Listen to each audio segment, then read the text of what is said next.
If you are a father or a parent in general, and you have aspirations to be more mindful, not only in your role as a parent, but also just as a human being overall, but you really, really want to be a mindful parent, you're going to stumble across tons and tons of videos and articles about meditation. And as someone who has been meditating for almost 10 years now on a very consistent basis. There's a lot that can go into that. There's a lot of myths, and it's a lot of information to consume. And on top of all of that, you tend to feel like you can't meditate.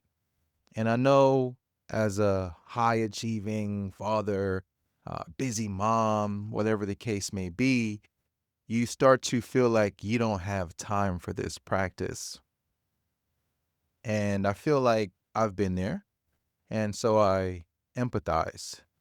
But this video is to really share with you the one thing that has completely made my meditation practice more meaningful, more fulfilling, and also, I would say, more intentional. And it has made it a part of my day that I jump up and I look forward to practicing. And this video was not trying to sell you about all the reasons why you should meditate and all the ego material things that we want from the practice of meditation. It's not to get you to know that meditation is good for you and sell you on that. I think you know at this point, if you're on my video and the algorithm has placed me in front of you, I think at this point you know that meditation is essential and is worth exploring. And so, what this video is about is really how do we cultivate what I like to call a sustainable practice, especially as individuals who have a busy lives. Even if you're not a parent and you've landed on this video because of the word meditation, I would really advise you to stick around. And so, what is the one thing I'm going to share with you the one thing that has completely changed my meditation practice and has made it fulfilling in my life. And that one thing is called intention. And I know sometimes when you hear this word intention, it may counter, it may differ from what you think of when you think of traditional mindfulness practice, traditional meditation practice. Because if you depends on how deep you've gone into this rabbit hole of meditation, you'll probably say, well, you're not supposed to strive. You're not supposed to have any desires. You're supposed to just meditate just to meditate. And there's some truth to that for sure. And so I want to talk about the difference of how I present intention. And this video is also not going to be like, let's be honest, there's some meditation videos out there that's just for clicks, right? It's just cookie cutter information. It's like, make sure you're in a quiet room, like, well, duh, make sure that you do it first thing in the morning and all of this stuff. Um, and, while that has some helpful information, I think that type of video is very surface level.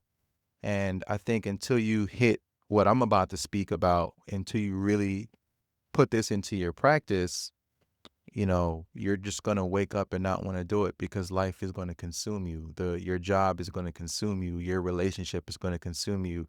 Your responsibilities as a father, as a parent will consume you, and it will be easy to put this on the back burner. And so let's talk about intentions. What do I mean by intentions?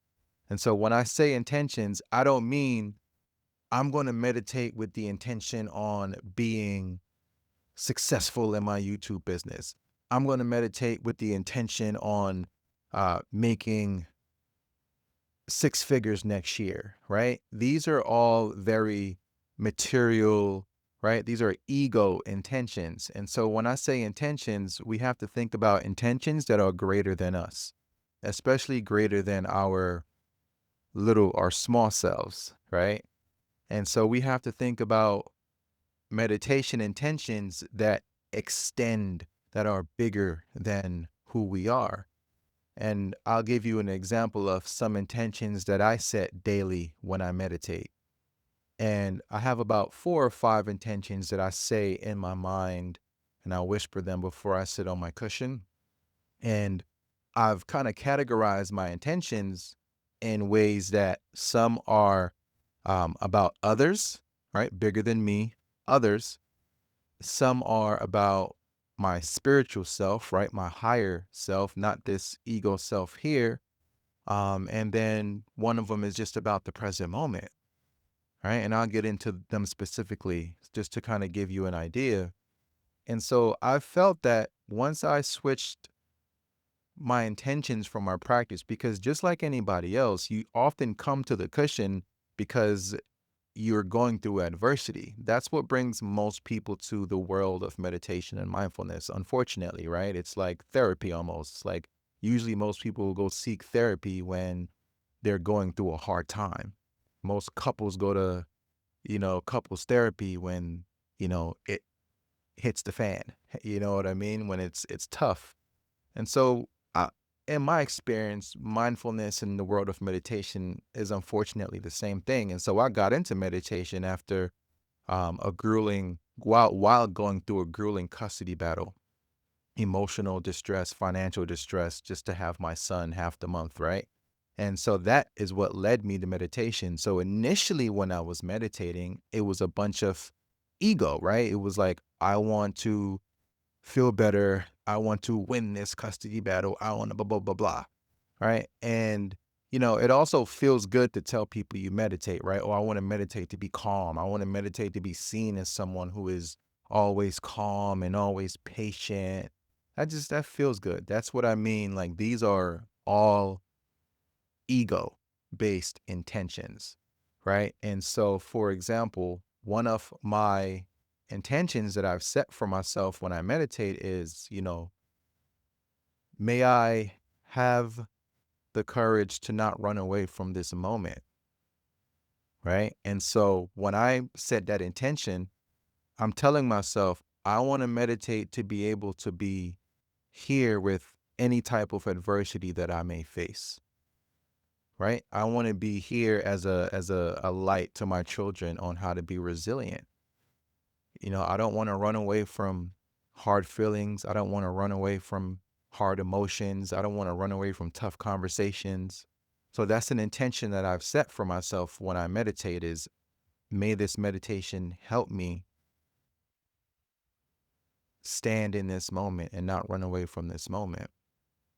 Another intention that I've set is, may this meditation help me be a clear vessel for my children. Right. And so that's outside of myself. Right. When I wake up as a dad and I sit on a cushion, it's easy for me to want to get out of bed in the morning and do this practice because I truly believe and have faith that this practice is going to help me be a better father. It's going to help my children be better adults. My son is 14, my daughter is 4. And so I want this practice to help me be a clear vessel for them, to show them the best way to navigate life with grace and compassion for themselves. Another intention I have is, may this meditation help me be a light compassionately to others and serve others compassionately. So I want to be a light and serve others compassionately. And that's all beings. That's just not my best friends, my family members, people I work with, anybody I come in contact with. I want to be a light to them and I want to serve them compassionately. So you realize the 3 intentions I've set so far from my practice is really outside of this ego self. It's really outside of the guy who wants to have a 7-figure coaching business, the guy who wants this and who wants that. It's outside of that because these intentions are not ego centered, right? I have meditated with ego-centered intentions. Obviously, we all have. And sometimes it still happens, right? Sometimes when I'm upset and I feel like I want things to go a different way, I'll meditate and I'll, say, okay, now I'm calm, right? And that's, now I can approach this conversation looking more calm than this person, ego based. So it's kind of hard for us to admit that. Took me a while to admit that, wow, the reason why I'm sitting on this cushion is because I want to present as more mature, as more calm than this person. And that doesn't help you with your practice because, happiness is like a fleeting thing. You know what I mean? It's like, well, I wouldn't say happiness is a fleeting thing. I would say the way we perceive happiness is a fleeting thing, right? Because, happiness is relative. And if we want what the ego happiness, what we'll do is just go do something else, go cope negatively to get it in short term release, right? We'll go watch porn or we'll uh, do drugs, eat unhealthy when we want to be quote unquote happy. And so if we have intentions that are outside of ourselves when we meditate and we sit on a cushion, great intentions at that, it's much easier to want to roll out of bed at, whenever 5, 6, 7 in the morning to sit and observe your thoughts.